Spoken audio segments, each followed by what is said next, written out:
Morgan, this is Nia Thornton. I was reading through your video and I can appreciate your reflection and your thought process as it relates to your school's current vision and your ideas about probably what needs to occur to develop a vision that's more inclusive, again, a vision that's more collaborative that DuFour spoke about. One of the things that resonated for me with hearing what your current vision is that it was created to kind of speak about what will be in the future, and our prior vision statement sounded very familiar and very similar to yours. So yours sounded familiar to me because when I first came on board to my school about 3 years ago,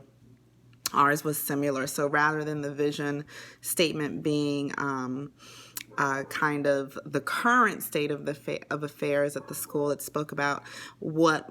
the community would be, so a lot of will be or will wording with the future tense. What I can appreciate about what our school went through during the 2017-2018 school year is that there was kind of the recognition that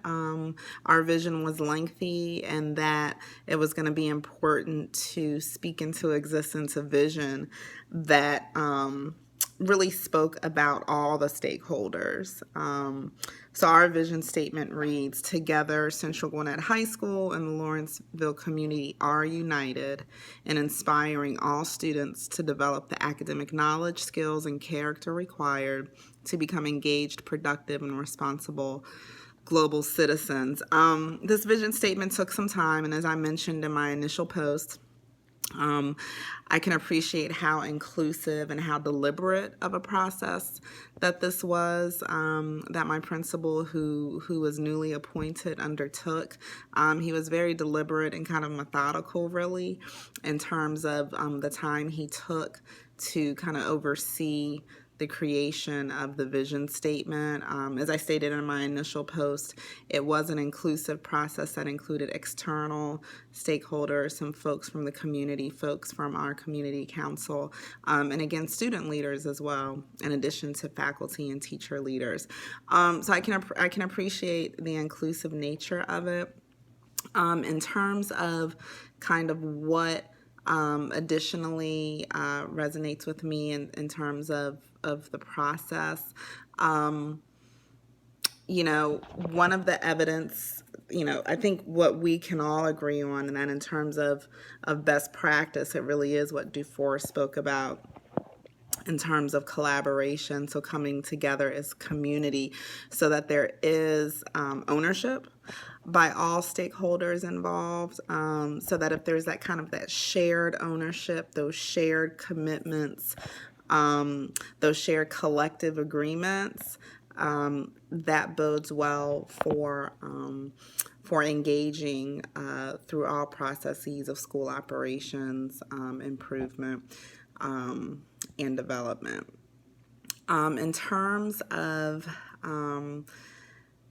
kind of how I feel as it relates to the mission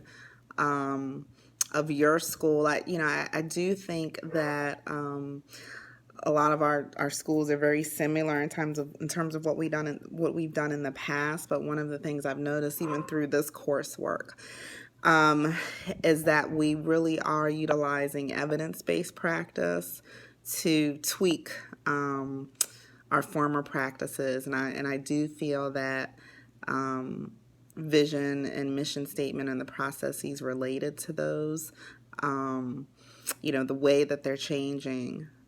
is indicative of how we are approaching our problems of practice and how we are approaching our work as practitioners and as leaders. I do feel fortunate in that I was a part of a newly appointed principal who found this to be valuable work, thus kind of making it timely in terms of the discussion in this class.